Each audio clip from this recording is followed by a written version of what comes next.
بسم الله الرحمن الرحيم الحمد لله رب العالمين والصلاة والسلام على نبينا محمد وعلى آله وصحبه أجمعين أما بعد. Le thème que nous allons aborder aujourd'hui avec l'aide d'Allah Tabaraka wa Ta'ala, il va porter sur les conséquences des péchés. Les conséquences des péchés al-Dhunub. Il n'y a aucun doute que les péchés constituent un élément très dangereux pour la société et pour également les individus. Car les péchés éloignent d'Allah Tabaraka wa Ta'ala. Les péchés, ils nous éloignent de la miséricorde d'Allah Subhanahu wa Ta'ala. Les péchés provoquent la colère d'Allah Azza wa Jal. Les péchés te conduisent en enfer. Et plus le serviteur accomplit de péchés, et plus il s'éloigne de son Seigneur. Ainsi, beaucoup de versets du Coran ont mis en garde l'accomplissement des désobéissances. Allah Tabaraka wa Ta'ala nous informe que les punitions qui se sont abattues sur les nations précédentes étaient à cause de leurs péchés, à cause de leur désobéissance, à cause de leur éloignement des directives d'Allah Tabaraka wa Ta'ala. Allah dit au surat Al-Ma'ida, verset 49, فَإِن تَوَلَّوْا فَاعْلَمْ أَنَّمَا يُرِيدُ اللَّهُ أَن يُصِيبَهُم بِبَعْضِ ذُنُوبِهِمْ وَإِنَّ كَثِيرًا مِنَ النَّاسِ لَفَاسِقُونَ. Allah dit également وَلَمْ يَهْدِ لِلَّذِينَ يَرِثُونَ الْأَرْضَ مِنْ بَعْدِ أَهْلِهَا أَن لَّوْ نَشَاءُ أَصَبْنَاهُم بِذُنُوبِهِمْ. Plein de versets. On comprend clairement que les péchés sont la cause de la punition divine d'Allah Tabaraka wa Ta'ala. Dans la Sunna, dans le hadith connu rapporté par Al-Bukhari et Muslim, An-Nabi sallallahu alayhi wa sallam dit Ijtanibu, écartez-vous as-sab' al-mubiqat, des 7 péchés destructeurs. Nabi sallam nous ordonne de nous écarter, de nous éloigner. Et en même temps, il informe que ces péchés conduisent vers la perte, l'échec, la destruction. Et on avait vu la semaine dernière que le péché était divisé en deux. Le Coran et la Sunna et le consensus prouvent cette vérité. Il y a al-kaba'ir, les grands péchés, tels que al-shirk billah, uquq al-walidayn, la désobéissance aux parents, qatl al-nafs, allati harram Allah, tuer l'âme qu'Allah a rendu sacrée, tels que al-sihr, la sorcellerie, le faux témoignage. Il y a plein de grands péchés. Et la définition qui a été donnée est la suivante. Un grand péché est toute désobéissance et tout interdit qui a été évoqué avec une malédiction ou l'annonce d'un châtiment en enfer ou d'un had, d'une sentence sur l'auteur. Et il y en a as-sagha'ir, les petits péchés.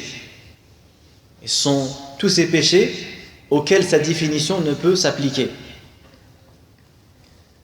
Et le musulman, il lui est demandé de s'écarter des deux, des grands comme des petits. قال عليه الصلاة والسلام ما نهيتكم عنه فاجتنبوه. Ceux dont je vous ai interdit, écartez-vous-en. Et remarquez qu'il n'y a pas de nuance ici. Car quand vous prenez le début du hadith, ma amartukum bihi, ceux dont je vous ai ordonné, fa'tu minhu mastata'tum. Accomplissez ce que vous pouvez. Mais quand il parle de l'interdit, il n'a pas mis de nuance. Wa ma nahaytukum anhu fajtanibuh. Et ces petits péchés peuvent se transformer en grands péchés. Les petits péchés peuvent se transformer en grands péchés. Quand? Premièrement, lorsque on les banalise, lorsqu'on les fait de manière continuelle. لا صغيرة لا كبيرة مع استغفار ولا صغيرة مع إصرار. Il n'y a pas de grand péché avec un repentir et il n'y a pas de petit péché avec continuité. Quelqu'un qui banalise un petit péché, il le fait de manière fréquente, il peut devenir grand péché. Parce que des fois, tu en as certains, ils vont polémiquer sur ce péché. Est-ce que la musique c'est un petit ou un grand? Est-ce que telle chose est un petit ou un grand? Même si on dit que c'est un petit, parce que dans les textes, on n'a pas la punition ou l'annonce d'un châtiment. Le fait de le faire d'une manière banale, de le faire tout le temps, de le banaliser, le rend grand péché. D'après la définition d'Ibn Abbas, comme il le rapporte al-Tabari. La saghirata ma'a israr. Également, un petit péché peut devenir un grand lorsque tu le fais avec iftikhar, avec fierté. Quand un petit péché est accompli avec une fierté, avec arrogance, avec une sûreté, il peut être comptabilisé comme un grand. Nabi sallam dit kullu ummati mu'afa ila al-mujahirin. Toute ma communauté est épargnée sauf ceux qui exposent leurs péchés. Et celui qui commet le péché la nuit et quand il se réveille le matin, il expose, il divulgue aux gens. Moi j'ai fait ça. Ça, subhanallah, c'est très grave. Méditez sur ce hadith. Kullu ummati mu'afa. Tous les membres de ma communauté sont épargnés. Sauf qui? Ceux qui exposent leurs péchés. Aujourd'hui, on a certains de nos jeunes, ils sont fiers de leurs péchés. Ouais, je suis sorti avec telle fille. Même ils se font des concurrences. Ils se concurrencent, ils se rivalisent dans l'accomplissement des péchés. Et il est fier. Il le dit avec une fierté. Il est fier d'avoir désobéi à Allah, tabaraka wa ta'ala. Au lieu de se cacher, au lieu de profiter qu'Allah tabaraka wa ta'ala l'a couvert. D'ailleurs, même quand tu poses des questions, et ça c'est une leçon, quand tu poses une question à quelqu'un, parce que tu as commis un péché, il ne va pas dire j'ai fait. Non, tu veux poser une question, tu peux dire voilà, une personne a commis tel péché, etc. Comment il va faire pour le réparer. Des fois, tu as des frères, même quand ils posent des questions, il va divulguer son passé. Pourquoi le divulguer? Peut-être même la personne devant qui tu vas lui divulguer tes péchés, il ne va plus te regarder de la même manière. Chaque fois qu'il va te voir, il va penser à ce que tu lui as dit. Que c'est des humains, il est humain. C'est yastur ala nafsi. Et sitr min a'zam al-ni'am. Sitr, le fait qu'Allah nous couvre, il cache nos défauts, fait partie parmi les plus grands bienfaits. La vie serait impossible sinon. Si ton passé et tes péchés étaient présentés à tout le monde, la vie serait très difficile. Si tous les gens autour de toi étaient au courant de tes désobéissances, de tes péchés, c'est tes enfants, ta femme, ta famille, les gens que tu aimes et que tu respectes, très difficile. Certains même peut-être préféraient mourir plutôt que les gens sachent ce qu'il a fait dans sa vie. Tellement ils ne peuvent supporter l'humiliation.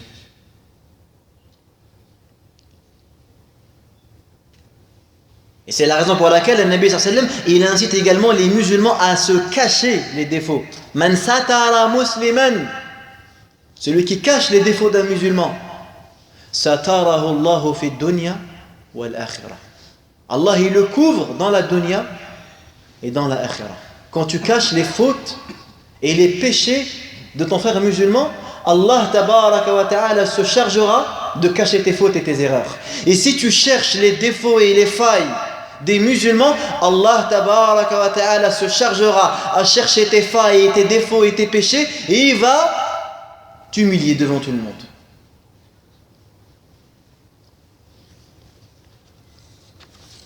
Le musulman prend garde des péchés. Les péchés sont une maladie. Et sachez que tout comme l'obéissance à Allah procure des bienfaits, quand tu obéis à Allah tabaraka wa ta'ala, tu récoltes les bienfaits et le succès dans la vie d'ici-bas et dans la vie de l'au-delà. Al-hasana, les bonnes actions, tu en ressens les bienfaits même dans ta vie. La bonne action procure une quiétude et un repos dans le cœur. La bonne action est une cause de la baraka, de la bénédiction dans la vie.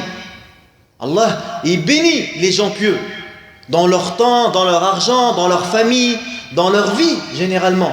Ils sont épanouis dans la vie.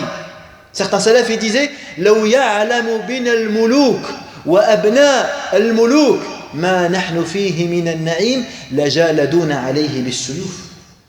Si les rois et les fils des rois savaient le bonheur dans lequel nous vivons, ils nous combattraient avec des épées pour l'obtenir.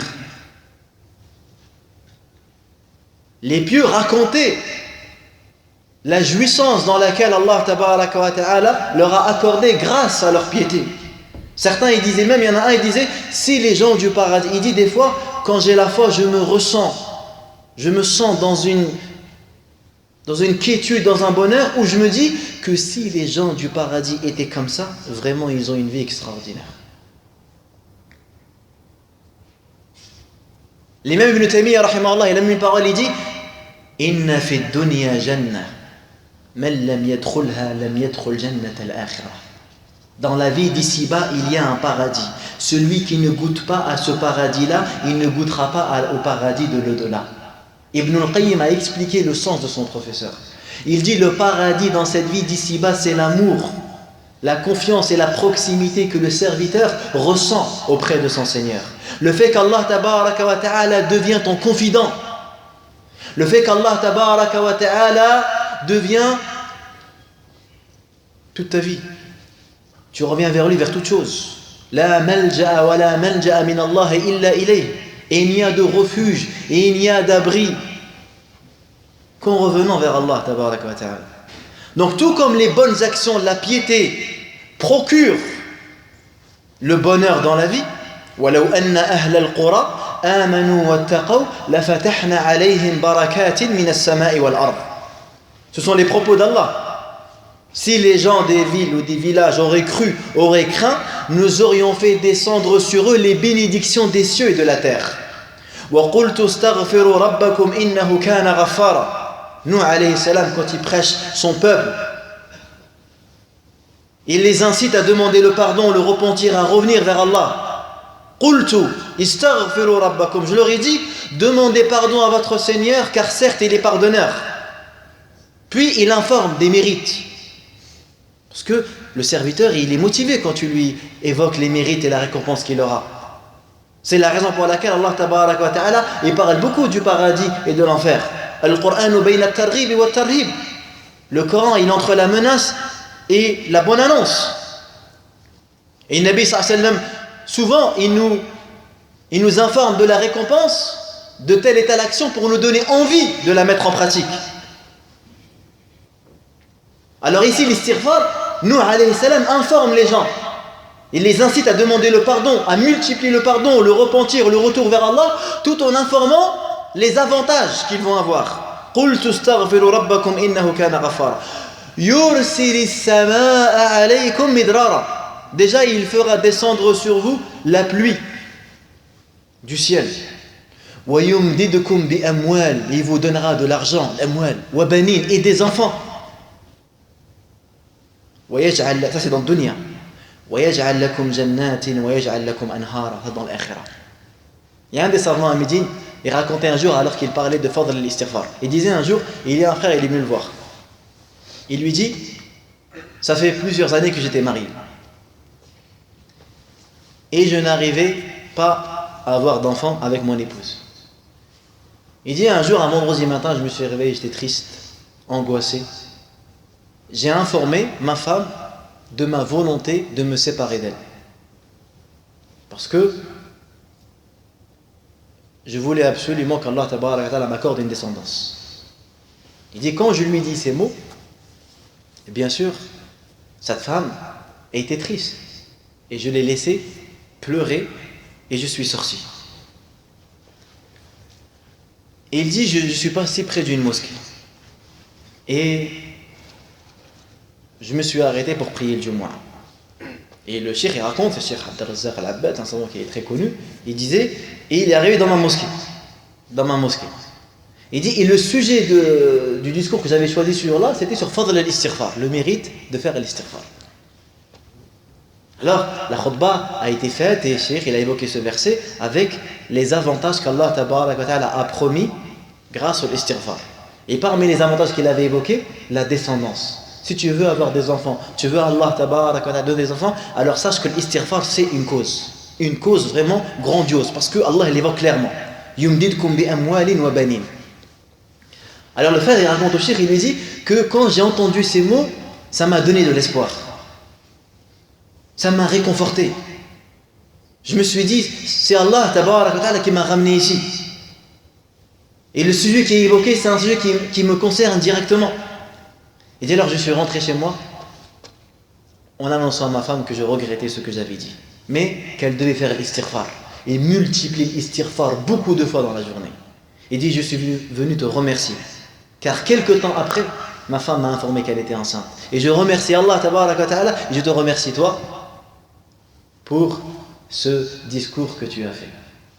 La morale de cette histoire, c'est que le musulman, lorsqu'il entend ces versets-là, bien sûr, il doit avoir de la confiance et de l'optimisme. Allah Tabaraka wa Ta'ala est généreux. Ici, il y a un bien dans le fait de te donner tel ou tel bienfait. Allah il va te le donner. Et si Allah Ta'ala voit qu'il y a un mal, tu en seras privé. Pas par avarice de la part d'Allah, hasha, mais par clémence et par bienfaisance envers toi. Comme les bonnes actions et la piété a des conséquences, sachez également que les péchés et les désobéissances et les transgressions ont également une conséquence dans la vie d'ici-bas et dans la vie de l'au-delà. Tout comme quand on fait les hasanats, c'est pas que le paradis. Oui, le paradis c'est plus important l'au-delà. Mais également quand on fait les bonnes actions, on espère également qu'Allah Ta'ala nous accorde ses bienfaits dans la vie. Et d'ailleurs, Nabi Sallam lui-même, des fois, en encourageant les musulmans à faire des bonnes actions, il évoque des bienfaits mondains. Il dit celui qui souhaiterait ou qui aimerait qu'Allah lui élargisse sa pourvoyance et qu'il lui allonge sa durée de vie,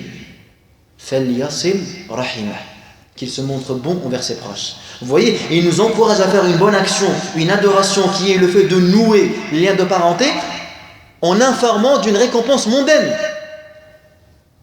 Car bastur rizq, le fait qu'Allah élargisse ta pourvoyance, c'est-à-dire que c'est pas obligatoirement qu'il donne beaucoup d'argent, mais ça veut dire qu'il donne de la baraka. Tu peux avoir un travail tu touches 1000 euros et t'épanouir dans ton salaire mieux qu'une personne qui touche 2000 euros. Les chiffres, ils ne veulent rien dire. Sois convaincu de ça. Tu as des gens qui touchent peut-être 2000 euros, 2500 euros, mais tellement il est éprouvé par des amendes, par des maladies, par je ne sais quoi, son salaire il part dans des futilités, dans des choses dont il ne voit pas le bénéfice. Et tu as celui dont Allah lui donne un petit salaire, mais il est préservé. C'est que du bénéfice pour lui. Son argent, elle est mise de côté, elle ne part pas.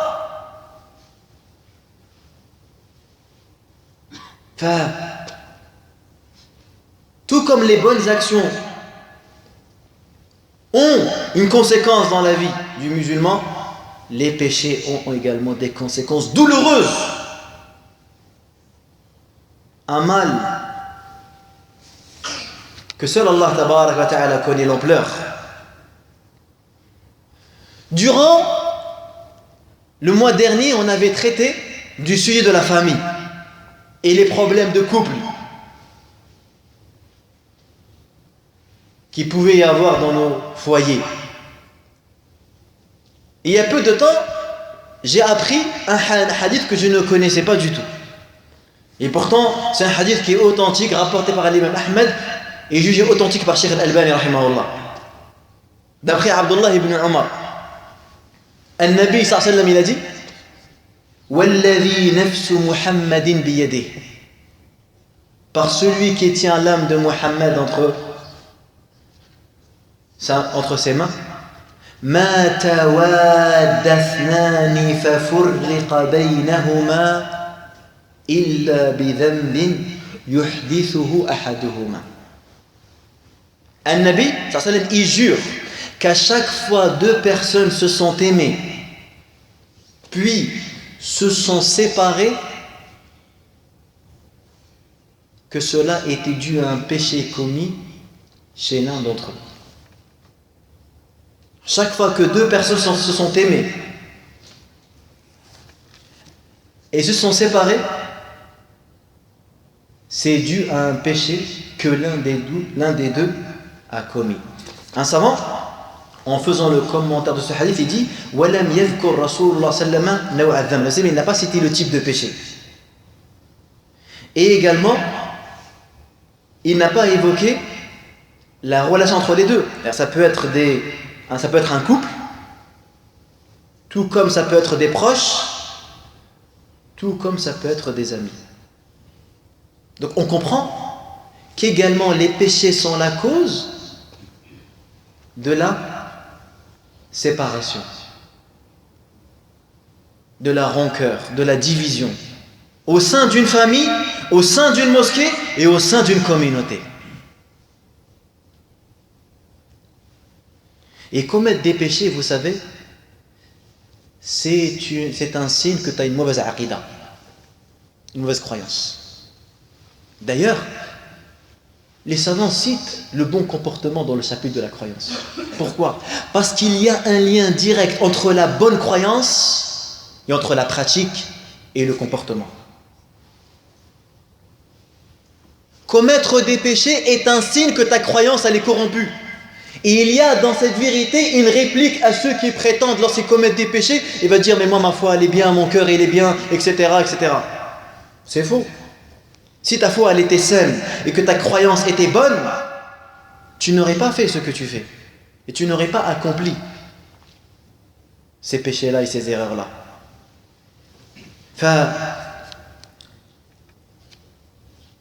Allah tabaraka wa ta'ala, lorsqu'il a fait éloge à son prophète Muhammad sallam, il lui dit wa innaka la'ala khuluqin 'azim dans sourate al-Qalam. Abdullah ibn Abbas, comme il rapporte al-Tabari dans le tafsir, il dit ay innaka 'ala dinin 'azim, tu es d'une religion magnifique, immense. Et les gens de science nous disent qu'on ne peut pas dissocier le comportement de la religion. L'imam al-Fayruz Abadi a dit wa'lam anna ad-din kulluhu khuluq, sache que toute la religion est bon comportement. Faman zada alayka fil khuluqi zada alayka fid din, celui qui t'a dépassé dans les bons comportements, il t'a dépassé dans la religion. Ibn al-Qayyim rahimahullah a dit des paroles similaires dans son livre Madarij as-Salikin. En quoi commettre des péchés est un signe d'une mauvaise croyance? Premièrement, car le musulman qui croit qu'Allah tabaraka wa ta'ala entend et voit et est très bien informé ne peut pas commettre des comportements déplacés ou des actes interdits. وَإِن تُحْسِنُوا وَتَتَّقُوا فَإِنَّ اللَّهَ كَانَ بِمَا تَعْمَلُونَ خَبِيرًا. Le musulman également qui a de la foi, cette foi va le pousser à faire des bonnes actions, à s'écarter des péchés. Donc s'il commet des péchés, que sa foi elle est très faible, voire même inexistante. Et vous connaissez le hadith rapporté par Al-Bukhari et d'autres, où le Nabi sallallahu alayhi wa sallam dit La yazni zani hina yazni wa huwa mu'min. Le fornicateur ne fornique pas alors qu'il est croyant. Wa la yasriqu as-sariqu hina yasriq wa huwa mu'min. Et le voleur ne vole pas en étant croyant. Donc vous voyez, nafa anhu al-iman. Certains disent c'est l'iman al-kamil, la foi complète. D'autres en dehors disent que c'est la foi qui lui est retirée à ce moment-là. Wal'iyadhu billah. Également, la foi au destin. Quelqu'un qui a une bonne foi, c'est quelqu'un qui croit au destin, au décret divin. Donc cette foi l'empêchera de commettre des péchés quand il est éprouvé, quand il est testé. Il ne va pas commettre des péchés comme c'est le cas de celui qui a une foi faible et une croyance fragile. Dès qu'il est éprouvé dans sa famille, dans sa richesse ou dans sa santé, il va commettre des péchés. Mauvaise opinion d'Allah, il va se lamenter, il va se plaindre, il va faire des actes contraires à la religion. Également, le Nabi sallallahu alayhi wa sallam nous a informé dans sa sunna que la mauvaise croyance mène vers les mauvaises actions et les mauvais comportements. Quand tu parles de l'hypocrisie, c'est quoi le signe de l'hypocrite? L'hypocrisie, vous êtes bien d'accord, c'est dans le cœur. Et pourtant, lorsque le Nabi sallallahu alayhi wa sallam parle de l'hypocrite, il dit « Ayatul munafiqi thalath » Les signes de l'hypocrite sont de 3. « Idha haddatha kadhab » Lorsqu'il parle, il ment. « Wa idha wa'ada akhlaf » Lorsqu'il promet, il ne tient pas sa promesse. « Wa idha tumina khan » Et lorsqu'on lui confie un dépôt, il le trahit. Également, quand tu regardes bien dans les paroles de Nabi sallallahu alayhi wa sallam, souvent lorsqu'il nous incite à faire des actions qui touchent au comportement et aux mœurs, il nous rappelle toujours la foi au jour dernier. Man kana yu'minu billahi wal yawmil akhir falyaqul khayran aw liyasmut. Celui qui croit en Allah et au jour dernier, qu'il dise du bien ou qu'il se taise. Et celui qui croit en Allah et au jour dernier, qu'il honore son invité. Et celui qui croit en Allah et au jour dernier, qu'il ne fasse aucun mal à son voisin. Donc si vraiment ta foi en Allah, si vraiment ta foi au jour dernier était forte, était correcte, était authentique, tu ne commets pas de mal à tes voisins et tu ne parles pas en disant n'importe quoi. Parce que la foi, la aqidah, le dogme, la croyance, elle a un effet sur mon comportement. Elle a un effet sur mon attitude. Donc quand je commets trop de péchés, c'est que ma foi n'est pas assez bonne et c'est que ma croyance n'est pas assez ferme. Celui qui regarde aujourd'hui l'état des musulmans dans le monde entier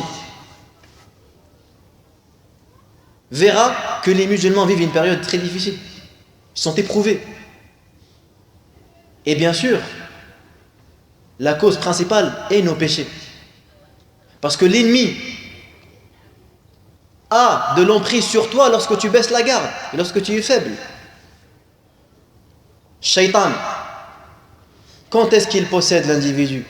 Quand est-ce qu'il arrive à l'égarer? Quand il baisse les bras. Shaitan a plus de facilité à posséder un homme loin de la religion, loin de l'évocation d'Allah, loin de la lecture du Coran et de la salat, que de s'en prendre à quelqu'un attaché à sa religion et fidèle à sa religion. Et Allah tabaraka wa ta'ala dans le Coran, il nous informe que plein de nations vivaient dans le confort, dans l'aisance, dans la sécurité, et Allah tabaraka wa ta'ala a bouleversé leur vie à cause de leurs péchés. Wa daraballahu mathalan. Allah, c'est une parabole, un exemple. Qaryatan kanat amina. L'exemple d'un village qui vivait dans la sécurité. Mutma'inna, apaisé. Ya'tiha rizquha min kulli makan. La pourvoyance provient de toutes parts. فَكَفَرَتْ بِأَنْعُمِ اللَّهِ. Et dès qu'ils ont renié les bienfaits d'Allah, qu'est-ce qui s'est passé? فَأَذَاقَهَا اللَّهُ لِبَاسَ الْجُوعِ وَالْخَوْفِ بِمَا كَانُوا يَصْنَعُونَ. Allah leur a fait goûter à la peur et à la faim à cause de ce qu'ils ont fait. Quand est-ce que la sécurité elle est ôtée et elle est retirée? Quand est-ce que le désordre sur la terre se propage? Lorsqu'on n'obéit plus à Allah tabaraka wa ta'ala. ظهر الفساد في البر والبحر بما كسبت أيدي الناس. Fasad, la corruption est apparue sur terre à cause de quoi? À cause de ce que les gens ont fait. Et regardez cet exemple impressionnant. Regardez un péché qui a eu lieu dans la meilleure des générations, chez les meilleurs gens, les compagnons du prophète Mohammed sallallahu alayhi wa sallam, à la bataille de Uhud, là où les musulmans ont subi une grosse perte, là où des compagnons sont tombés, tels que Hamza radiyallahu anhu et bien d'autres, là où Nabi Sallam a été blessé au point où on a cru qu'il était mort durant cette bataille. Pourquoi les croyants ont-ils perdu cette bataille? Parce qu'ils ont commis un péché. Un péché. Ils n'ont pas écouté la consigne de Nabi sallallahu alayhi wa sallam. Ils n'ont pas gardé l'endroit. Ils ne sont pas restés dans le lieu où le prophète leur a dit de ne pas bouger. Ils ont vu le butin. Quelque chose de minime. Hein. C'était un butin minime que les kuffars ils avaient laissé. Mais ils ont voulu le prendre. Pourtant, certains compagnons présents, ils les ont rappelés à l'ordre. Mais rappelez-vous, An-Nabi nous a dit de ne pas bouger. Mais la tentation, elle était forte pour certains qui ont voulu saisir le butin. Qu'est-ce qui s'est passé? Ils ont subi une défaite difficile. Et Allah tabaraka wa ta'ala, il leur répète dans le Coran que cette défaite est due au péché. Allah dit dans Surat Ali Imran, verset 152, Hatta idha fashiltum wa tanaza'tum fil amri wa asaytum min ba'di ma arakum ma tuhibbun. Et que vous avez désobéi une fois que vous avez eu ce que vous aimez, ce que vous voulez. C'est une leçon, ça. Regardez quand vous prenez la bataille de Badr et la bataille de Hunayn.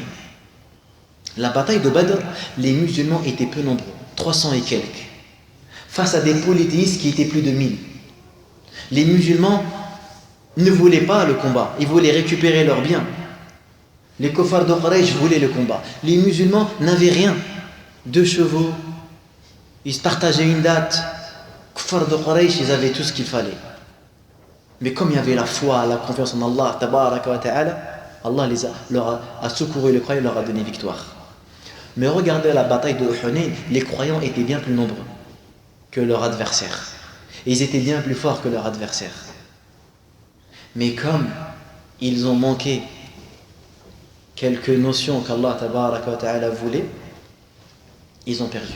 Allah il leur dit wa yawma Hunayn id a'jabatkum kathratukum.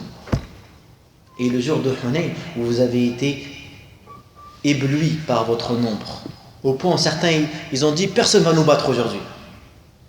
Allah tabaraka wa ta'ala a fait goûter la défaite pour éduquer cette meilleure génération, pour les éduquer, pour qu'ils soient encore plus forts. Vous voyez, les péchés ont des conséquences même chez les pieux, même chez les saints. Quand ils font un péché, ils voient la conséquence. Le musulman, il est conscient que les péchés sont la source du mal, sont la source de l'échec. Ma nazala bala'un illa bidam. Ils disent que aucun malheur ne t'atteint si ce n'est à cause d'un péché, et aucun malheur n'est retiré si ce n'est grâce à un repentir. Ma nazala bala'un illa bidhanb wa ma rufi'a illa bitawbah. À l'époque de Omar ibn Khattab, la terre elle a tremblé. Omar ibn Khattab s'est adressé aux musulmans, il leur a dit par Allah, si la terre elle a tremblé, c'est à cause de vos péchés. Et je vous jure que si elle tremble une nouvelle fois, je ne resterai plus jamais à vos côtés. Et aujourd'hui, à notre époque, on voit des catastrophes, des phénomènes que nos ancêtres ne connaissaient pas. Des maladies sont apparues que nos ancêtres ne connaissaient pas. Des événements sont apparus que les anciens ne connaissaient pas. Et ceci est dû, sans aucun doute, à cause de la multiplication des péchés et des turpitudes et des mauvaises mœurs qui se répandent dans le monde, waliyadhu billah. Kathratul fitan, ces troubles qu'on voit, l'insécurité qu'on voit, la peur, la crainte, la crise, l'échec, elle est due à cause de la désobéissance à Allah tabaraka wa ta'ala. Et plus on avance dans le temps, et plus la turpitude se propage, et le bien diminue, au point où sur la terre, il n'y aura plus aucune personne qui dira Allah, Allah. Et l'avènement de l'heure aura lieu justement sur les créatures les plus pires d'Allah tabaraka wa ta'ala. Shirar al-khalq. As-sa'atu taqumu ala shirar al-khalq. L'heure va avoir lieu sur les gens les plus mauvais. Ceux dont Allah tabaraka wa ta'ala aime et veut du bien, ils seront pris avant ça. Allah tabaraka wa ta'ala ne les fera pas vivre ces événements que les autres vivront. Nous allons, bi'idhnillah tabaraka wa ta'ala, évoquer quelques conséquences des péchés. Peut-être que ça va nous donner, avec l'aide d'Allah Azza wa Jalla et son soutien, de la foi et de l'envie à prendre nos précautions et à nous écarter plus des péchés. À chaque fois qu'on a envie de parler, on réfléchit. À chaque fois qu'on a envie d'agir, on réfléchit. Qu'on soit conscient que ces péchés-là ont une influence sur notre vie. Et les gens de science considèrent que le meilleur livre qui a été écrit sur ce sujet est le livre de l'imam Ibn al-Qayyim rahimahullah ad-Da' wa ad-Dawa. Ce livre-là, je conseille à chacun de le lire. C'est un livre qui a été écrit suite à une question qui a été posée à Ibn al-Qayyim. Un homme lui a posé une question. Ibn al-Qayyim lui a répondu en écrivant un livre tout entier. Ce livre-là a pour titre Ad-Da' wa ad-Dawa. Et il est traduit en français, édition Tawbah, péché et guérison. Cet homme qui s'est adressé à Ibn al-Qayyim rahimahullah était éprouvé par un péché dont il voulait s'en débarrasser. Et sa question montre son désir et son envie à se réformer et à se débarrasser de ses erreurs. Et Ibn al-Qayyim rahimahullah commence son livre en évoquant sa question. Et sa question est la suivante. Il lui dit: que disent les maîtres, les savants, les guides de la religion, qu'Allah les agrée tous d'un homme souffrant d'un péché dont il sait que s'il persiste à le commettre, ruinera sa vie ici-bas et dans l'au-delà. Cet homme cherche pourtant par tous les moyens à se débarrasser de ce mal, mais le désir ardent de le commettre ne cesse d'augmenter. Quelle est donc la solution pour s'en débarrasser et par quels moyens y parvenir? On constate que celui qui interroge Ibn al-Qayyim rahimahullah ne mentionne pas le péché auquel il souffre. De même qu'Ibn al-Qayyim rahimahullah au début de son livre, il n'évoque pas le péché de cet homme. Mais durant la lecture, on comprend que cet homme était éprouvé par le péché de la fornication et de l'homosexualité. Cet homme lui dit qu'il veut se débarrasser de ce péché et qu'il sait que s'il persiste et il continue à le faire, non seulement sa vie de l'au-delà elle est perdue, mais même sa vie d'ici-bas elle est ruinée. C'est une humiliation, c'est une perte, c'est un échec. Et vous voyez, c'est ça également que le musulman doit se rappeler. Des fois la vie elle peut basculer d'un instant. Tu peux commettre un péché, tu peux plus vivre, tu es obligé de changer de vie. Des fois on a vu des gens, et on a connu des gens qui ont commis des choses, depuis on les a plus vus. Parce qu'ils ont déménagé, peut-être même ils ont changé de nom. Ils ne peuvent plus, ça y est. La vie elle peut bouleverser, elle peut changer. Si tu ne fais pas attention, tu ne prends pas tes précautions, tu peux gâcher ta vie des fois en commettant des actes pervers, en commettant une désobéissance qui va rester gravée dans ta mémoire et qui va salir ta réputation et ton honneur. Et vous savez, l'honneur du musulman il est important. Le sallam dit même que l'honneur du musulman est plus important que la Kaaba. C'est pas pour rien.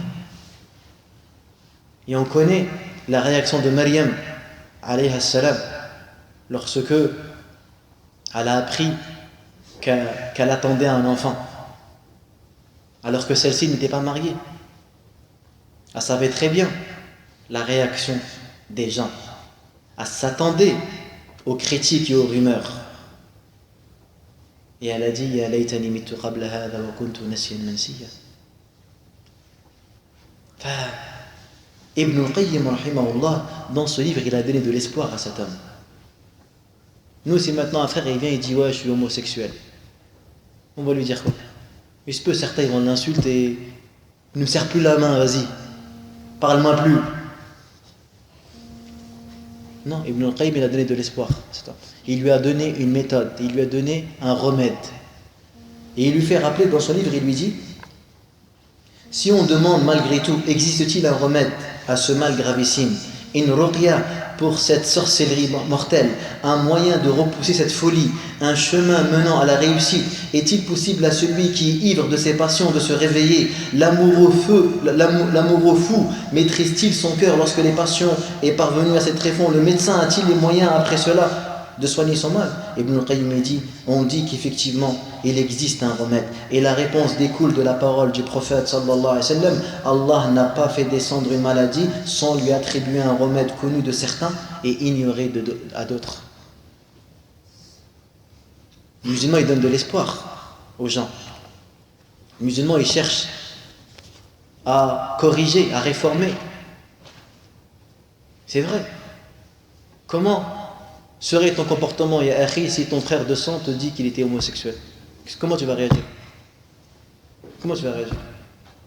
Comment tu vas te comporter? Qu'est-ce que tu vas essayer de faire pour le sauver? Cet égarement évident et manifeste. Ibn Qayyim rahimahullah, lorsque vous allez lire le livre, vous allez voir cette réponse extraordinaire et magnifique. Et il ne s'est pas contenté simplement de traiter que ce sujet, mais rahimahullah, il a rempli son livre de bénéfices pour toute personne qui désire la droiture et qui désire évoluer dans sa religion et dans sa pratique.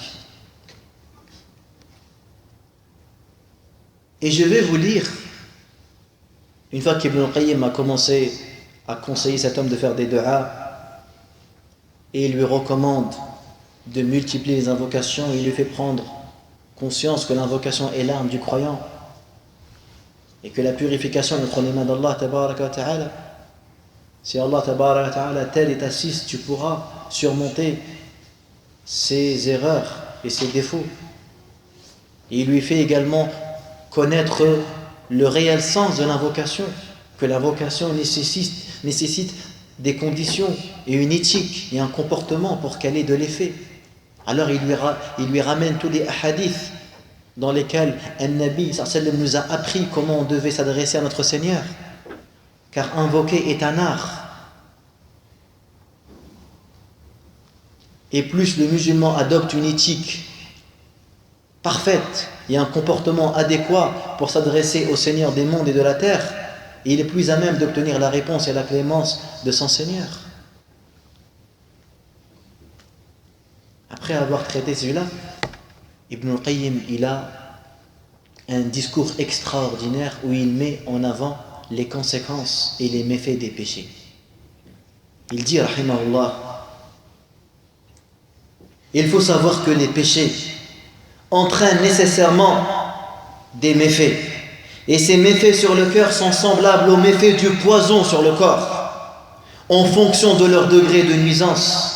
Existe-t-il en ce bas monde et dans l'au-delà un mal ou une maladie sans que leur cause ne soit les péchés et les désobéissances?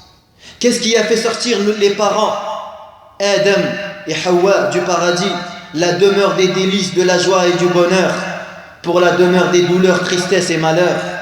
Qu'est-ce qui a fait sortir Iblis du royaume des cieux et a provoqué son bannissement et sa malédiction et a déformé son apparence en son fort intérieur pour la plus immonde et la plus odieuse des apparences et des forts intérieurs, et a remplacé la proximité par l'éloignement la miséricorde par la malédiction, la beauté par la laideur, le paradis par un feu flamboyant, la foi par la mécréance, le soutien de l'allié est digne de louange par la plus grande des inimitiés, la poésie de la célébration de la gloire, de la sainteté et de l'unicité par le vacarme de la mécréance, du polythéisme et du mensonge et du faux et de la turpitude, de l'habit de la foi par celui de la mécréance, de la perversité et de la désobéissance. Il a été méprisé au plus haut point par Allah, il est tombé au plus bas à ses yeux.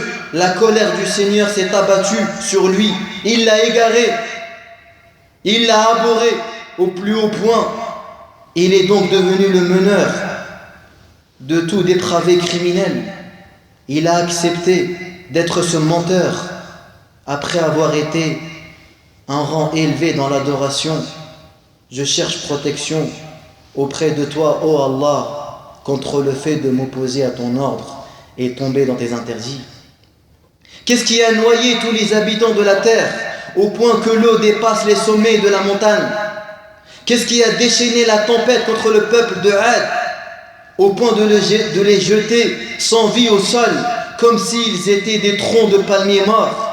Et qui a détruit tous ceux qu'elles rencontraient parmi leurs demeures, leurs champs, leur culture et leurs bêtes, au point qu'ils deviennent un exemple pour les communautés jusqu'au jour de la résurrection?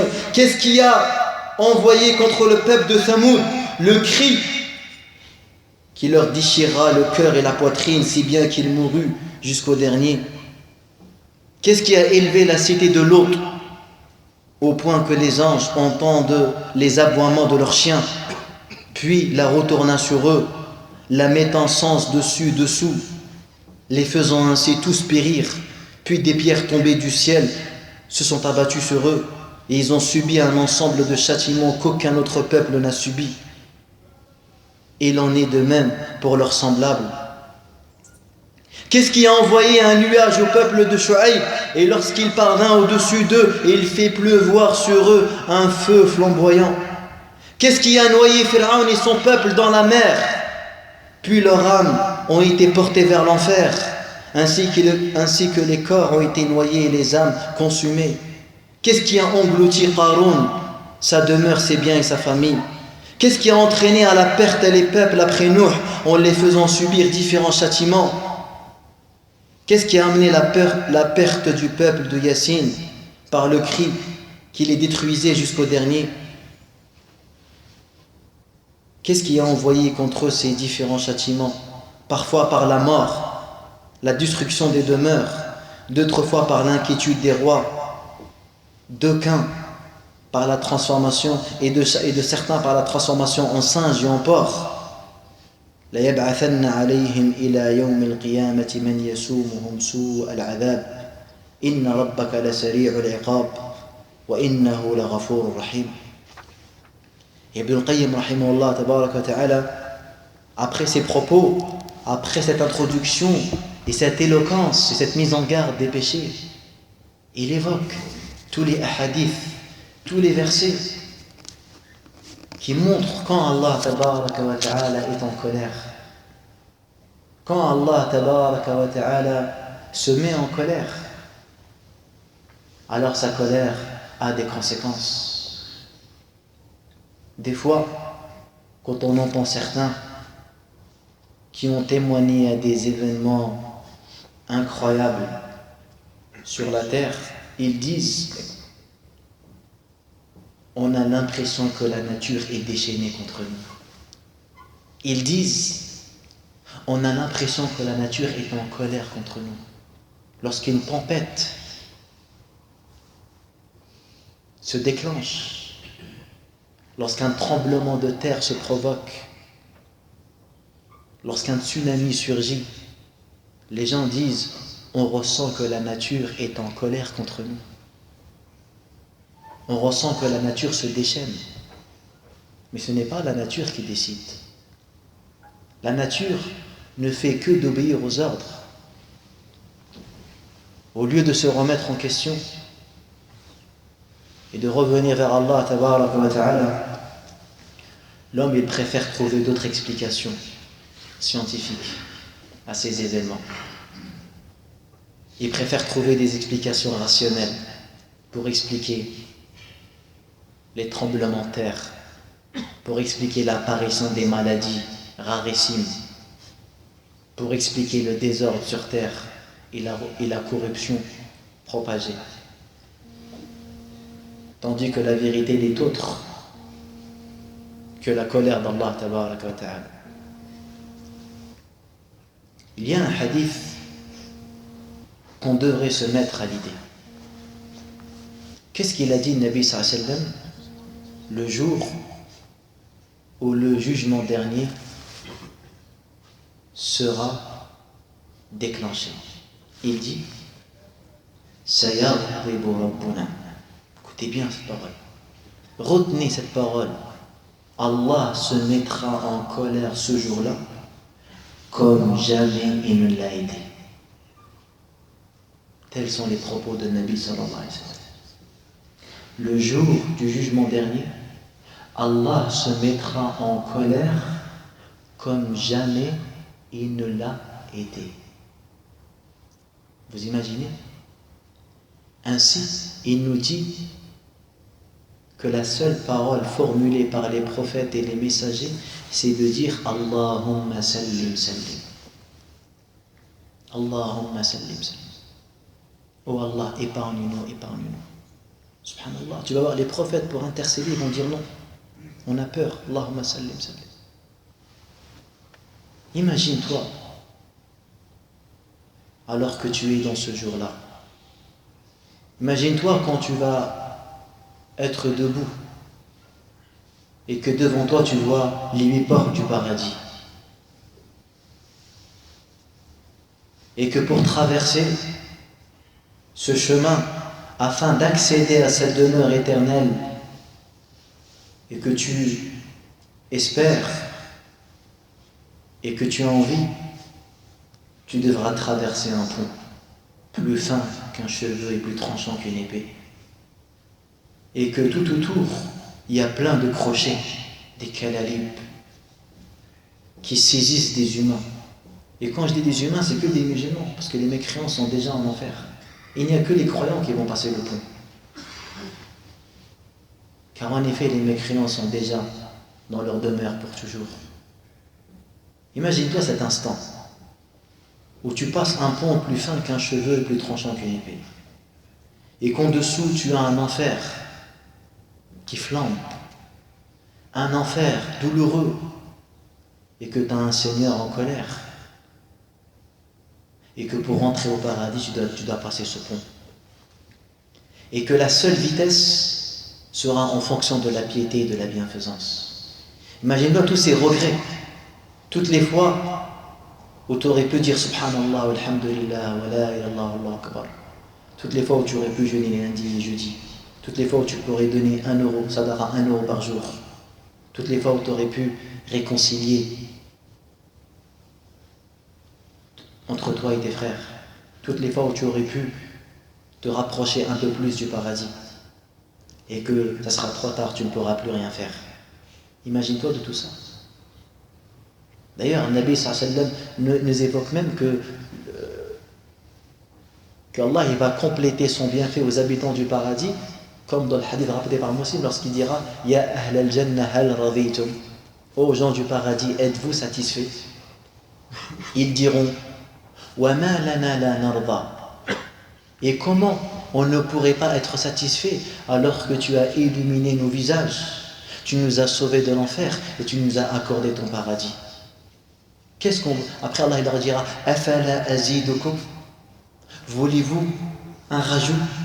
Voulez-vous quelque chose en plus? Ils diront mais qu'y a-t-il en plus? Il n'y a rien de plus que ça. Allah il leur dit quoi? Uhillu alaykum ridwani fala askhatu alaykum abada.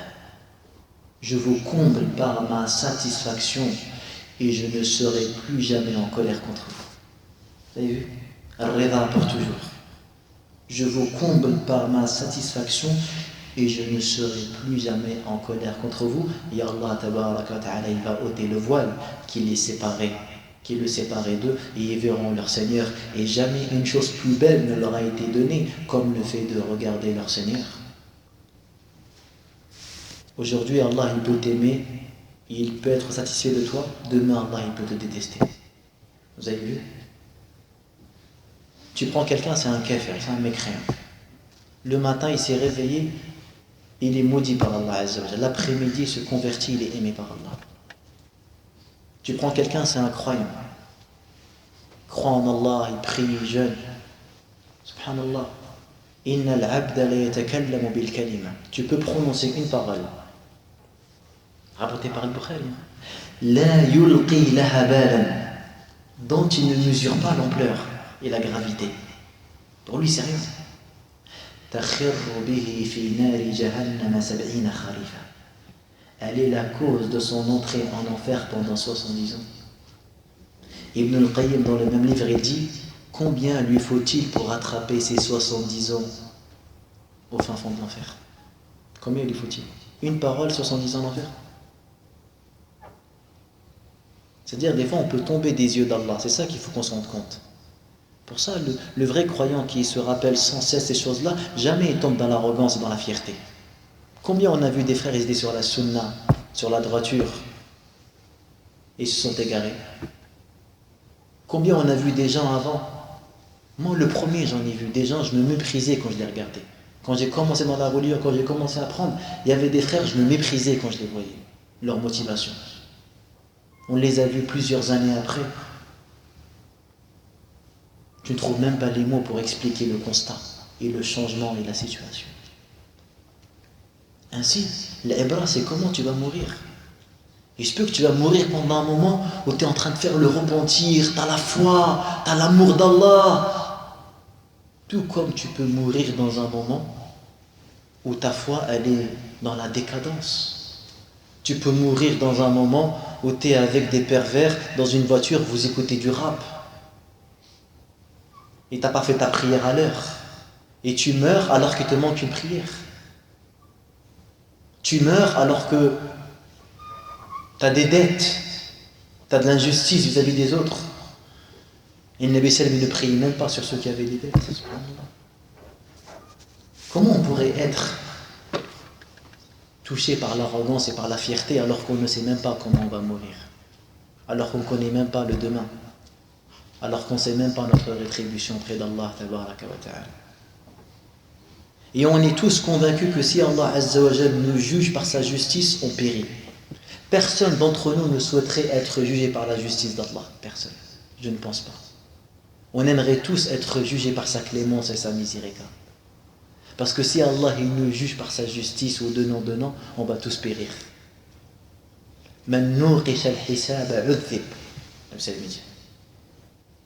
Si celui qu'on juge d'une manière minutieuse, il sera châtié sans aucun doute. Et le Nabi Sallam dit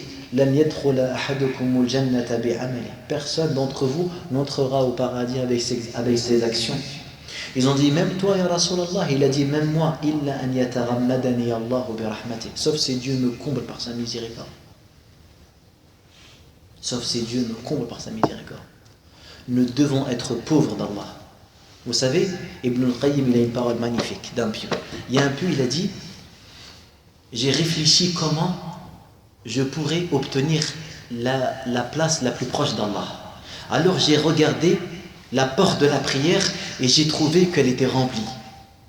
Que si je rentre dans ce domaine-là, je ne pourrai jamais concurrencer avec les pieux. Tu trouves Ahmed ibn Hanbal, il priait 300 rak'ah par jour. Tu peux le faire ça, tous les jours, 300 rak'ah. Il a dit, j'ai regardé le jeûne, j'ai trouvé que la porte elle était remplie. Il y a trop de jeûneurs dans la communauté.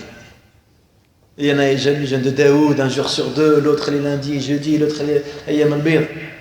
Il dit, j'ai regardé le chemin de le monde de Sadaqa, j'ai trouvé que le chemin il était encombré, il était rempli, il y a trop de bienfaisants dans la communauté. L'autre il donne 10 000 euros, l'autre 100 000 euros, l'autre il a donné sa maison, l'autre il construit des mosquées. J'ai regardé dans l'évocation, dans la lecture du Coran, j'ai trouvé que les huffaz de le Coran, il y en a des milliers dans la communauté. Mais il dit, j'ai trouvé un chemin qui est le chemin le plus court, qui mène vers Allah tabaraka wa ta'ala, et que beaucoup de gens ils ont oublié d'emprunter. sauf ceux qui sont dotés de science et de connaissances et qui ont su les finalités de la religion et la volonté du Créateur. Il dit وَهُوَ الْإِفْتِقَارُ إِلَى اللَّهِ. C'est le fait de montrer sa pauvreté vis-à-vis d'Allah, d'exprimer son besoin auprès d'Allah. Ibn Taymiyyah, quand il ne comprenait pas un sujet de science, il prenait la terre et il la mettait sur son visage et il disait Ya mu'allima Ibrahim allimni wa ya mufahhima Sulayman fahimni. Montrer son besoin et sa pauvreté. N'avez-vous pas remarqué qu'Allah tabaraka wa ta'ala exauce l'invocation du voyageur? Parce que le voyageur se trouve dans un état de pauvreté totale, loin de sa famille, loin de son pays, il est étranger. Et si vous goûtez à ce comportement, si un jour vous voyagez dans un pays où vous n'avez rien, où vous ne connaissez personne, où vous avez faim, et lorsque vous allez lever les mains vers le ciel et vous allez invoquer votre Seigneur, vous allez ressentir un besoin, une humilité vis-à-vis d'Allah tabaraka wa ta'ala que jamais vous n'avez ressenti. N'avez-vous pas vu que l'invocation du jeûneur, elle est exaucée? Quand le jeûneur il a faim, quand le jeûneur lève ses mains avant le maghrib, alors qu'il s'est abstenu de manger et de boire toute la journée, il est plus à même d'exprimer une humilité et un besoin et un rabaissement que ne ferait pas celui qui est riche et il est rassasié. Parce que nous sommes des humains.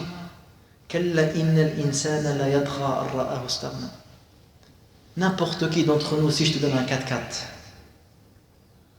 et que tu roules devant des gens qui sont appuyés devant toi, qui te regardent tous, comment tu vas te sentir? Tu ne pourras pas échapper à ça. N'importe quel être humain. Regardez juste nous, des fois quand on descend au bled, quand on arrive et tout le monde nous regarde, tout le monde, subhanallah, regarde comment tu te sens. Regarde subhanallah, cet instinct d'arrogant qui vient s'abattre sur toi, ou de une pensée de supériorité par rapport aux autres. Subhanallah, il y a une histoire qui m'a beaucoup touché d'un savant qui est venu en Algérie. Il a fait une conférence dans une université dans laquelle les places étaient remplies. Il y a même des gens au sommet de l'État qui sont venus assister à la conférence de ce cheikh parce qu'il était aimé par tout le monde, connu, célèbre. El-Muhim, une fois qu'il a terminé sa conférence, son élève il rapporte ses faits. Il dit, avant de partir, il m'a dit attends-moi un seul instant. Et il est parti aux toilettes. Il dit, l'élève, quand j'ai vu qu'il a un peu tardé, je suis rentré pour voir ce qui s'est passé. Et je l'ai aperçu en train de nettoyer la cuvette des toilettes. J'ai dit, Cheikh, qu'est-ce que tu es en train de faire? Il lui a dit, A'jabatni nafsi. Il dit, mon ego a été trop fier de ce qu'elle a reçu aujourd'hui comme louange et comme compliment et comme remerciement. J'ai voulu la briser. Et j'ai voulu la casser et j'ai voulu la remettre à sa place. Maintenant, on ne dit pas que ce comportement est-ce qu'il est légiféré ou pas, mais regardez le comportement qu'il a eu face à lui. Nous, on a des athars de Omar ibn Khattab qui sont étonnants quand même. Vous connaissez le athar? Un jour, Omar ibn Khattab marchait avec un homme et il y a une femme qui l'a arrêté.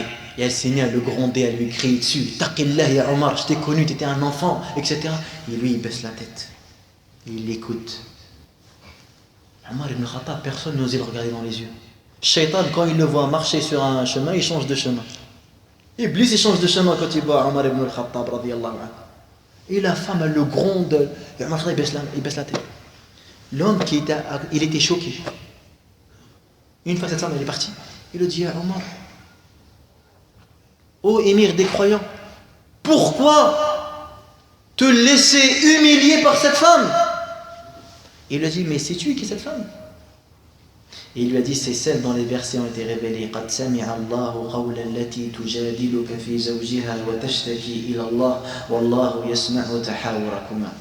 La femme qui est partie se plaindre de son mari auprès de Nabi sallallahu alayhi wa sallam, parce qu'il lui avait fait ce qu'on appelle le dhihar.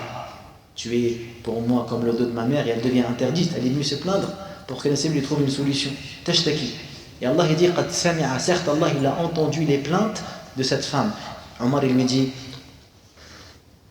une femme à qui Allah a entendu ses propos, est-ce que Ibn al-Khattab ne va pas faire de même? On raconte un jour, il y a un homme, il lui a dit, il était sur son chameau, il lui a dit ittaqillah. Omar il est descendu, il a mis sa joue par terre et il lui a dit, et qui suis-je si je ne prends pas en considération tes propos? Ittaqillah, il lui a dit. Omar ibn al-Khattab. C'est-à-dire, ce que je veux dire par là, c'est qu'il faut se remettre en question. Des fois, on voit même des gens qui ont de la science, etc., et qui sont trompés par leur célébrité. Parce que c'est des humains. Jusqu'à maintenant, il y a même des gens de science qui refusent de se mettre en avant parce qu'ils savent très bien que quand tu te mets en avant, tu es éprouvé. La célébrité, c'est une fitna. Aujourd'hui, les gens cherchent la célébrité, ils cherchent à être connus. Alors qu'avant, les gens faisaient tout pour l'éviter. Hubbu dhuhur yaqsimu dhuhur, il disait. Celui qui aime la notoriété, il aime la célébrité, ou la célébrité casse les dos, brise les dos des êtres humains. Parce qu'on sait qu'on est des humains faibles et fragiles. Et qu'on peut changer. On peut changer. Demain, quelqu'un, il vient, il te propose de l'argent, il propose un appartement bien et tout. Crois-moi qu'il y en a beaucoup, ils vont changer leurs avis, leurs tendances. C'est pas compliqué. Insan, daïf, faible. L'iftiqar ila Allah, c'est quelque chose qu'on a besoin. Toujours montrer à Allah qu'on est dans le besoin. Quand on prie, je prie comme un miskin. Quand j'invoque Allah, je l'invoque comme un miskin. Quand je demande pardon, je le demande comme un miskin. Quand je fais le tawaf, je le fais comme un miskin. L'humilité. Regardez-nous, des fois, quand on passe devant des mendiants, comment ils nous regardent, s'il vous plaît. Est-ce que nous on fait ça devant Allah, Azza wa Jalla? Est-ce que nous on se rabaisse comme ça devant Allah, Tabaraka wa Ta'ala, notre créateur? On montre notre soumission, que c'est le créateur, Azza wa Jalla. D'ailleurs, même dans la prière, il est interdit de lever le regard vers le ciel pendant la prière. Pourquoi? Parce que c'est contre ce comportement. C'est contre ce comportement. Enfin, pareil, quand j'entends quelqu'un, il me dit ittaqillah. Nous aujourd'hui, ittaqillah, c'est devenu un jeu, ittaqillah. Mais tu sais, ça dit quoi le mot ittaqillah? Ittaqillah, ça, c'est un mot énorme. Ittaqillah, Allahumma ij'alni min al-muttaqin. Nous, ittaqillah, pour nous, c'est une insulte. Pourquoi tu me dis ça? Comme si c'était une insulte. Ittaqillah. Parce qu'on n'a pas saisi le sens. Ittaqillah. Crains Allah. Et non. Quand on entend des hadiths sur l'ostentation, etc., on dirait on n'est pas concerné par ça. On dirait c'est pas nous. On pense à un frère dont on pense il est comme ça. On n'est pas alors que Ahl al-Ilm, les pieux, etc., ils se sont concernés. Omar ibn Khattab, il est parti voir Hudayfa, il lui dit, est-ce que le prophète sallam m'a cité parmi les hypocrites? Omar ibn Khattab, vous imaginez? Parce que Hudayfa, est-ce que le prophète m'a cité parmi les hypocrites? Iftiqar ila Allah. Ya ayyuhan nas, antumul fuqara'u ila Allah. Wallahu huwal ghaniyyul hamid. Vous voyez la modestie des gens? Nous, des fois, quelqu'un, Allah lui donne un peu de science, un peu de connaissance, ça y est. Tu sais, je ne sais pas comment il devient. Même les hasanat, il n'en a plus besoin. Tu vois, il vient comme ça, même les dorakat, il a les flammes de les faire. Un jour, j'ai vécu un événement qui m'a marqué. J'avais été à Médine, j'avais prié le Maghreb, j'étais sorti pour essayer d'attraper une janaza, j'ai pas pu. Alors je suis rentré pour écouter un dars. Et devant la porte, je vois un homme. Une barbe blanche, nour. C'était Cheikh al-Hudayfi, l'imam de la mosquée de Nabi sallallahu alayhi wa sallam. Cet homme, si vous lisez sa biographie, c'est un pieux. C'est une personne, tu n'entends pas parler de lui, discret, mais doté d'une... Tu prends le mushaf, tu regardes au début le mushaf, ceux qui l'ont révisé, le président de la commission des savants qui ont été chargés de réviser le mushaf et de le publier, c'est lui. Cheikh Abdurrahman al-Hudayfi. Un pieux, c'est beau kadalik. Il marche pieds nus des fois dans le haram, par modestie. Un frère même m'a raconté un jour, il y en a un, devant lui, il a fait de la médisance. Il s'est moqué de quelqu'un, d'un innovateur. Il a baissé la tête, il a dit Astaghfirullah, Astaghfirullah, Astaghfirullah. Tout le monde était gêné, les gens étaient choqués. Je le vois devant la porte, il me regarde, j'arrive. Il me dit, est-ce que tu as prié? Devant la porte, il a arrêté les gens. Parce qu'il ne voulait pas prier tout seul, il voulait avoir une jama'a. Parce que dans l'école de l'imam Ahmed, il vaut mieux prier à deux que prier tout seul. Je lui ai dit, oui, barakallah, j'ai prié. Il a pris, il attend le prochain. Je sais qu'il a trouvé un frère, il n'a pas prié. Il a prié avec lui par terre, même pas sur le tapis, par terre. Et après, l'Aïcha, c'est lui qui a fait l'imam.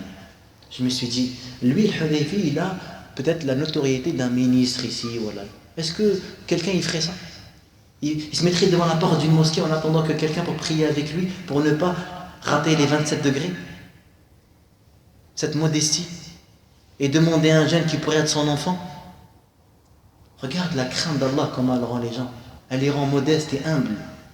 Nous, des fois, il y a même peut-être d'un imam, si par exemple il arrive, et qu'il ne va même pas prier derrière. On dirait, comment ça, moi je prie. Si les gens, ils commencent avant lui. Il ne va même pas prier, il va prier tout seul.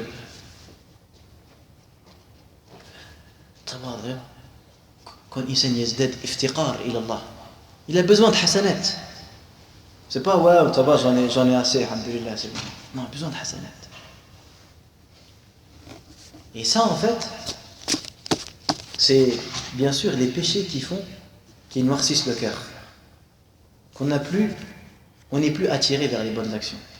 On n'a plus cette envie de faire. Quelqu'un, tu lui parles, il y a une janaza,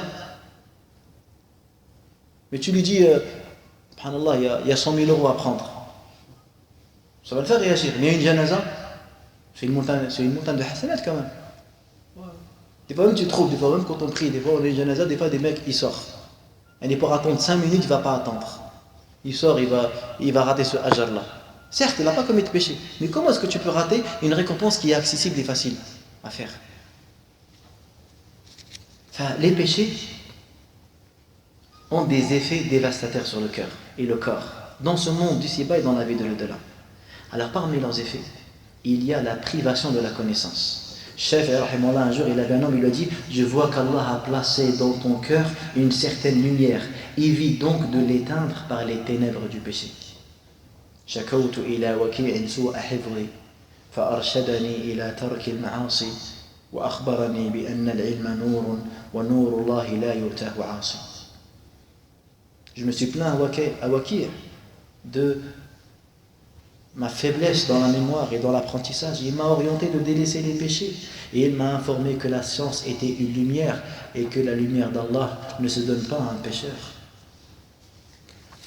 La restriction des moyens de subsistance. Nabi sallam dit Innal abda la yuhramu rizqa bi dhanbi yusibuhu, rapporté par Ahmed. Il arrive qu'une personne soit privée d'une subsistance à cause des péchés qu'il commet. Des fois, il y a un risque qui était écrit, un travail, un mariage.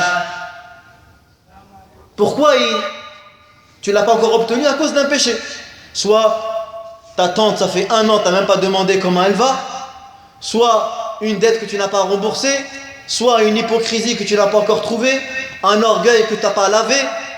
Une langue que tu n'as pas corrigée. Et bien à cause de ces péchés, ce rizq t'est interdit pour l'instant.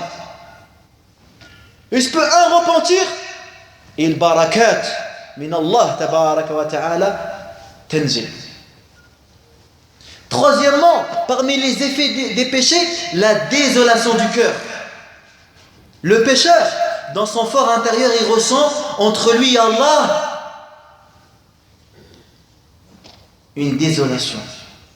Wahsha, il s'ennuie. Les cœurs vivants, ils ressentent ça des fois, cette wahsha. À force de commettre des péchés, tu sens une solitude, tu sens une désolation. Également, la perpétration des péchés entraîne la complication des choses de la vie. de sorte qu'à chaque fois qu'il entreprend un truc, c'est voué à l'échec.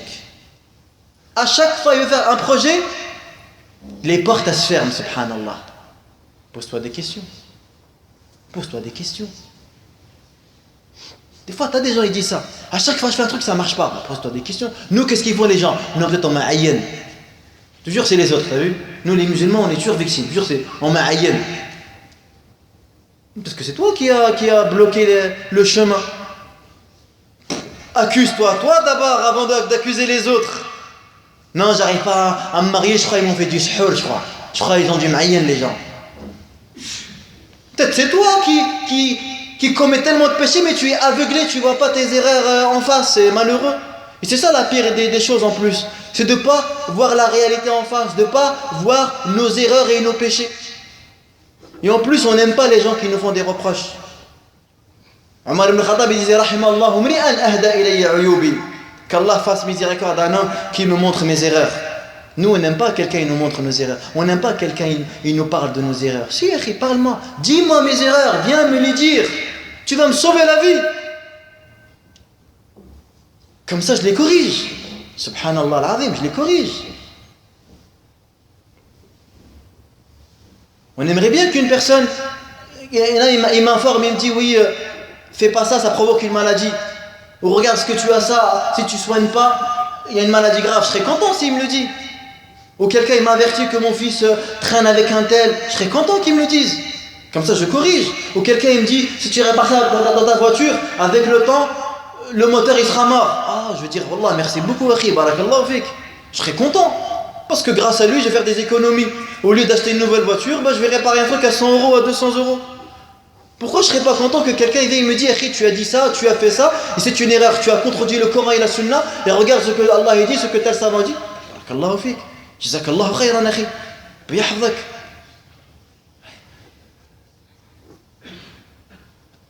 Les péchés entraînent une obscurité que le pécheur trouve et ressent concrètement dans son cœur comme il ressent l'obscurité de la nuit.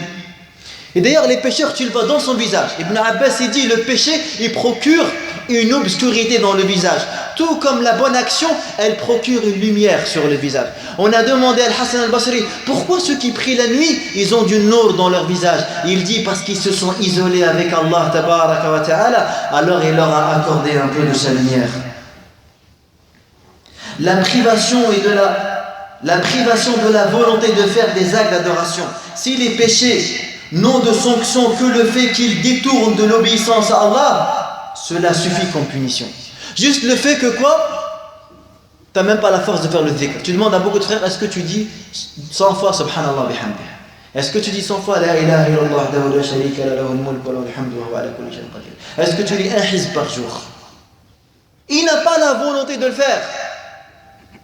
Il a l'envie, il a un projet, un désir, mais il n'y a pas la volonté ferme de pratiquer. À cause de quoi? À cause des péchés. Quand les gens sont venus se plaindre à un savant, ouais, j'arrive pas à prier la nuit, il lui a dit parce que tu ne mérites pas encore. On a demandé à un grand savant de notre époque, Cheikh Shanket, et on lui a dit, est-ce que le fait que je prie pas la nuit prouve qu'Allah il m'aime pas? Et il lui a dit non. Ça ne prouve pas qu'Allah ne t'aime pas, mais ça prouve que l'amour qu'Allah a pour toi n'est pas fort. Et oui. Parce que s'il était fort, Allah il t'aurait fait lever. Avec les pieux, avec l'élite. C'est l'élite ça. Ça c'est l'élite, c'est pas tout le monde. C'est l'élite. Ibadi, ça c'est les rapprochés, pas tout le monde. Quand un ministre ou un président fait une réunion, il n'invite pas tout le monde. Se lever d'un tiers donné, c'est pas pour tout le monde. Pas pour tout le monde. Également, les péchés dégradent l'individu et le privent de l'estime de son Seigneur. Al-Hassan al-Basri rahimallah a dit, les pécheurs sont des gens qu'Allah méprise et qu'en conséquence, il les laisse lui désobéir. S'il avait de l'estime pour eux, il les aurait empêchés de faire des péchés. Les péchés également, ils corrompent la raison. En effet, la raison a une certaine lumière que la désobéissance à Allah éteint. Des fois, il y en a tellement, ils font des péchés, même le aqal, ils ne l'utilisent pas. Ils sont bornés. Ils sont bornés. Même dans la religion, ils ont une vision de la religion qui est réductrice. Dire-nous, quand on voit les grands savants, ils acceptent les débats, ils acceptent la divergence, ils savent que les humains ne sont pas pareils, que chacun il a une méthode, chacun il a une école, même dans les qawa'id al-fiqhiyya, madhab Malik il a ses qawa'id, madhab Ahmed il a ses qawa'id, madhab Abu Hanifa il a ses qawa'id. Mais nous, je trouve même des gens, à force de pécher, même la vision, même sa raison, elle n'arrive pas à comprendre la religion d'une manière correcte, à croire que la religion elle est née il y a un siècle ou deux. Bizarre, étrange, une compréhension réduite. C'est devenu, la forme elle compte plus que le fond. Pour prier, la forme elle compte énormément. Comment je mets les mains, comment je bouge mes doigts, comment je fais tahiyyat. Et à croire, il n'y a qu'une manière. Ouais, tahiyyat, sunnah, c'est de lever comme ça, de faire comme ça. Et le noyau le plus important, al-khushu', al-khudu', al-tadabbur, al-ta'ammul, al-iftiqar. Et Allah, tu ne le vois pas. Moi, j'ai vu des grands savants. Tu le vois prier, tu dis, il prie comme nos vieux, ils prient dans les mosquées. Nous, avant qu'on commençait, on était assidus, etc. Le jour où on a vu des grands savants à Médine, à Mecca, on les avait priés, on dit, subhanallah, il ne fait pas la sunna, lui. Tu parles de quelle sunna? La sunna que toi t'as compris. L'imam Ahmad rahimahullah, il voyait que tu mettais les mains en dessous du nombril, ça n'existait pas au-dessus. Et Ahmad ibn Hanbal, il connaît 1 million de hadiths, akhi. L'imam Malik, dans son école, tu ne mets pas les mains. Dans son madhab, tu ne mets pas les mains. C'est l'imam Malik quand même. Malik ibn Anas, l'élève de Nafi', l'élève d'Ibn Omar. Pas n'importe qui, des imams, ulama. Ijtihadahum awsalahum ila hada. La piété, c'est pour ça que même quand tu étudies la science, il faut avoir de la piété, il faut s'éloigner des péchés. Des fois tu peux trouver même des gens qui exercent la science, mais tellement ils sont focalisés sur la science, la langue arabe, tajwid, etc. Mais la foi il n'a rien. Toi tu peux trouver des gens dans la science et c'est un voleur, c'est un escroc, c'est un menteur, il fait de la médisance, des grands péchés. Ainsi les ulama ils conseillent souvent de faire le wa'd. Le Bukhari rahimahullah dans son sahih il y a quoi? Kitabur raqa'iq. C'est quoi le raqa'iq? Les exhortations. Ils disent que l'étudiant de science, il a besoin d'exhorter son cœur. Il a besoin de se rappeler fréquemment de la mort. Il a besoin de se rappeler de l'au-delà. Il a besoin de voir les péchés parce qu'il n'est pas à l'abri. À force de faire hadith, usul, hadith, des fois ton cœur est durci. Et après tu tombes dans des péchés qui ne sont pas dignes d'un talib ilm ou de quelqu'un qui est un exemple et un modèle pour les autres. Il faut prendre ça en considération également. Al-qalb yaghsu. Des fois, certains ils ont dit ulum al-ala tursi al-qulub. Ils l'ont dit, certains ahl al-ilm. C'est pour ça que même, ils avaient un programme où ils lisaient le Coran, le mawa'id, l'au-delà. Certains même, ils assistaient à des wa'd qui parlent sur l'au-delà, sur la mort, pour attendrir le cœur. Le cœur est durci. Il y avait même des savants qui demandaient à leurs élèves, fais-nous une exhortation. Fais-nous une exhortation. Cheikh Muqbil rahimahullah, ce qu'il disait à ses élèves, des fois, fais-moi une exhortation. Et il disait même que je regrette, j'aimerais revenir à l'état dans lequel, quand j'étais jeune, quand on commençait, quand il y avait cette ferveur, etc. Insan, il est bachar. C'est un bachar et les péchés nuisent. Ils nous nuisent, les péchés. C'est une nuisance pour la raison. La manière de comprendre. Comment vous expliquez que des gens, ils pensent que son bien se trouve dans la drogue? C'est qu'il y a un problème dans la raison quand même. Ils pensent que la drogue va le soulager. C'est pas un problème ça? Ils voient le bien dans le mal. Et le mal, ils le voient dans le bien. Parce qu'à force de commettre des péchés, même le discernement, il a perdu. Il voit l'apaisement dans la souffrance et la souffrance dans l'apaisement. Il pense qu'en allant consommer de l'alcool ou en allant se droguer, il va oublier ses problèmes. Et ça va alléger ses souffrances. Alors que même un enfant, il va dire, mais non, c'est pas la solution de se droguer. Mais pourquoi il drogue? Là, le cœur, il est voilé, voilà, billah. Également, parmi les conséquences des péchés, la réduction de la durée de vie et le manque de baraka, bénédiction. Nabi Sallam dit, celui qui aimerait qu'on élargisse sa subsistance et qu'on retarde l'échéance de sa mort, qu'il se montre bon envers ses proches. Donc les péchés, premièrement, sont une cause de réduction de la durée de vie et également un manque de bénédiction. Il n'y a pas de baraka. Et dire quoi, il n'y a pas de baraka? Avec de l'argent, tu peux acheter un lit. Mais avec de l'argent, tu ne peux pas acheter le sommeil. Avec de l'argent, tu peux acheter une grande maison. Avec de l'argent, tu ne peux pas acheter la tranquillité. Tu as trouvé des gens, ils mangent de la viande. La viande qui coûte cher, elle est fraîche. Il n'y a pas le goût. Ils sont là. Ils mangent, il est dégoûté. On les voit tout le temps. Ils mangent, il est dégoûté. Et on voit des gens dans des pays musulmans, ils sont 5 dans un plat où il n'y a même pas de viande, fasolia, ou je sais pas quoi. Ils sont là, ils rigolent, ils mangent, il y a l'ambiance, il y a la saveur, il y a le dialogue. Et lui, là, dans son assiette, il y a de la viande, il y a tout ce que tu veux, il y a les boissons. Il mange, il est énervé. Il est énervé. Subhanallah. Allah lui a retiré la baraka. Il est dans sa voiture, il est énervé. Pas de baraka. Il n'y a pas de bénédiction. Il y a des gens qui n'ont pas de baraka dans leur vie. Hein. T'arrives, des fois tu rentres chez des gens, il a une maison, masha'Allah, elle est grande. Tu te dis, ah, j'aimerais trop être à sa place. Maison, masha'Allah, tout jardin, voiture. Tu rentres à l'intérieur du foyer, c'est un jahim, c'est un enfer. Un enfer. Souvent les apparences sont trompeuses. Et des fois tu peux visiter quelqu'un dans une cité, tu te dis, oh miskin, il habite ici. Tu rentres dans sa maison, masha'Allah.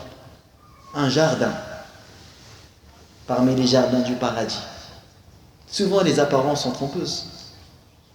Il n'y a pas de baraka. Les gens ne cherchent plus la bénédiction. Les gens, ils sont focalisés, ils sont éblouis par la quantité. Surtout à notre époque, c'est l'époque du paraître. Même les sociologues, ils en parlent. Les gens, ils sont focalisés dans ça, dans le paraître, dans la réussite professionnelle, la réussite de la vie, tout ce qui est apparent. C'est ça qui les intéresse. La coque, l'intérieur, peu importe. Nous, on voit même des gens, dans certains pays, même quand ils construisent sa maison, l'extérieur, il est plus beau que l'intérieur. Subhanallah, mais qu'est-ce que je m'en fous, moi, l'extérieur, il est beau. À partir du moment où l'intérieur, je le fais bien, la cuisine, je la fais bien, c'est dommage. Non! Des fois, il y en a, ils vont mettre plus d'argent dans l'extérieur que dans l'intérieur. Et on les voit dans nos pays. Hein. Subhanallah, mais c'est pour les gens ou c'est pour toi que tu construis la maison?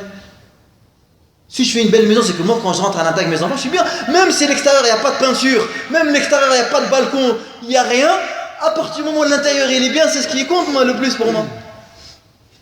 Mais non, les gens, c'est le contraire. C'est le contraire, les gens. C'est agile, impressionnant. On est tombé dans leur piège. Parce que eux, ils l'ont fait pourquoi? Parce qu'ils poussent les gens à consommer. S'ils ont fait sortir la femme pour travailler, c'est pas pour le droit de la femme, c'est pour avoir de l'argent. Comme ça, qu'elle va travailler, elle va acheter une voiture, elle va acheter un micro-ondes, elle n'aura pas le temps de faire à manger, elle va acheter du maquillage parce qu'il faut qu'elle se fasse belle, il faut qu'elle paye une nounou pour regarder son enfant. Ils l'ont fait dire pour avoir plus d'argent, c'est pas pour elle. Comme ça, elle va participer à la consommation. Parce qu'eux, ils vivent pour l'argent. La famille, rien, la famille, on s'en fout. Valeur famille, on s'en fout. Nous, c'est l'argent. Il faut pousser les gens à consommer, à acheter. C'est ça qui compte. C'est la vie. Et oui. Et quand, et ben justement, la raison, il n'y a plus de lumière dans la tête, ça y est, on devient des brebis, on suit aveuglement. Tout ce qu'on nous dit, d'accord, et ben on devient comme ça, des éponges. Ibn al-Qayyim dit, ne sois pas comme une éponge. Là où on te met, tu absorbes tout. Ne sois pas comme une éponge. Et ça, on le dit même aux jeunes musulmans, ne sois pas comme une éponge. Même dans ceux qui parlent de religion, ne sois pas une éponge. Fais-toi ton idée, réfléchis, utilise les outils intellectuels qu'Allah t'a donnés. Et une bonne niya, réfléchis, analyse. Ne sois pas fermé. Ne sois pas réduit. Et un esprit ouvert. Tu as la vérité. La vérité, elle est avec toi. Il faut le prouver. Il faut que tu sois capable de le prouver. Surtout contre des gens qui n'ont pas la même croyance que toi, qui n'ont pas les mêmes idées que toi. Il faut que tu argumentes. Il ne suffit pas de dire la vérité c'est ça, il faut le prouver. Les ulama ils disent istadil thumma a'taqid. Istadil thumma a'taqid. Cherche les preuves et après tu crois. Nous, il y en a, c'est ça. Et a'taqid thumma istadil. D'abord, il a ça, c'est comme ça, et après il va chercher les preuves. Et après il va commencer à les tirer vers son côté, etc. Jusqu'à que il va se donner raison. Non, istadil thumma a'taqid.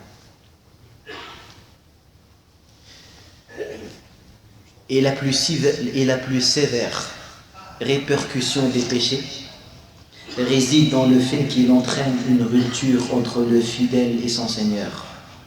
Rupture qui lui interdit les voies du bien et lui ouvre celles du mal. Des conséquences gravissimes. Des conséquences gravissimes dans notre vie, dans notre foi, dans notre raison, dans notre famille et dans le delà. Notre ennemi, c'est les péchés, c'est la désobéissance à Allah. Chaque jour, quand on se lève, notre objectif, c'est justement de rattraper les manquements. Et vous savez, nous tous, on a des péchés, on ne peut pas être infaillible. Kutiba libni Adam hadduhu min az-zina fahuwa mudrikuhu la mahala, comme dit Nabi sallallahu alayhi wa sallam. Les péchés,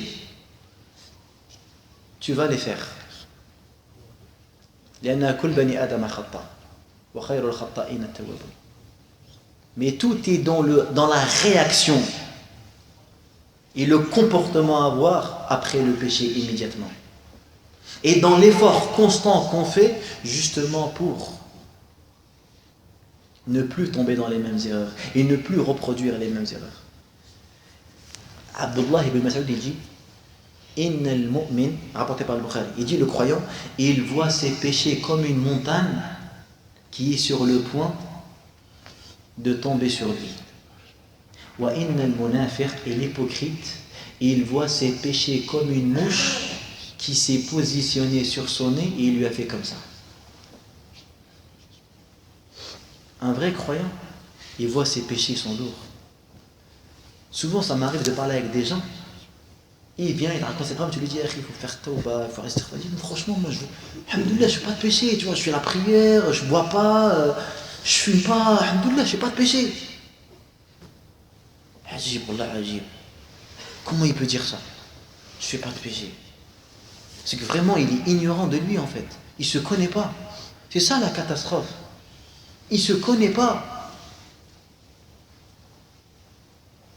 Si déjà, je ne vois pas mes torts, ça va être difficile de les corriger. Et ça, c'est dû à l'orgueil.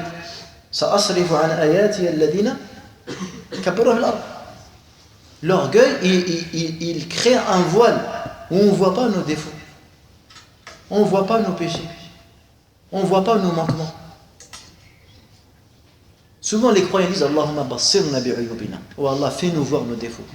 Fais-nous voir nos péchés. C'est une ni'ma qu'Allah ta'ala te fasse voir tes défauts et tes péchés. Comme ça, tu vas entreprendre une démarche de guérison, te débarrasser, de te réformer. Taqwa, pour obtenir la crainte et la piété. Enfin, aujourd'hui, c'est ce point qu'on a traité, les conséquences des péchés.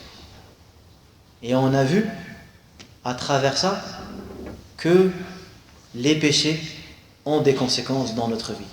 Tout comme les bonnes actions ont une conséquence dans notre vie.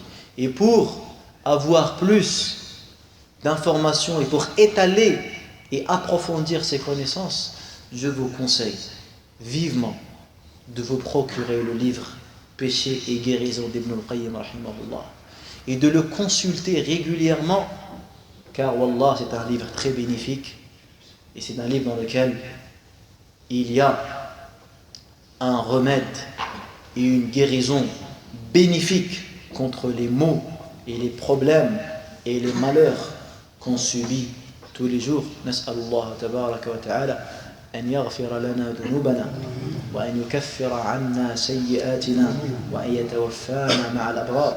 نسأل الله تبارك وتعالى الهدى والتقى والعفاف والغنى. نسأل الله جل وعلا أن يجعلنا من عباده الصالحين. نسأل الله سبحانه وتعالى أن يبصرنا بعيوبنا، نسأل الله سبحانه وتعالى أن يرزقنا الاستقامة وأن يرزقنا الهداية وأن يمن علينا بالعلم النافع والعمل الصالح والرزق الطيب. نسأله تبارك وتعالى أن يجعلنا ممن إذا أذنبوا استغفروا وإذا ابتلوا صبروا وإذا أنعم عليهم شكروا، وأن يجعلنا من السعداء والراشدين. سبحانك اللهم بحمدك أشهد أن لا إله إلا أنت أستغفرك وأتوب إليك والحمد لله رب العالمين.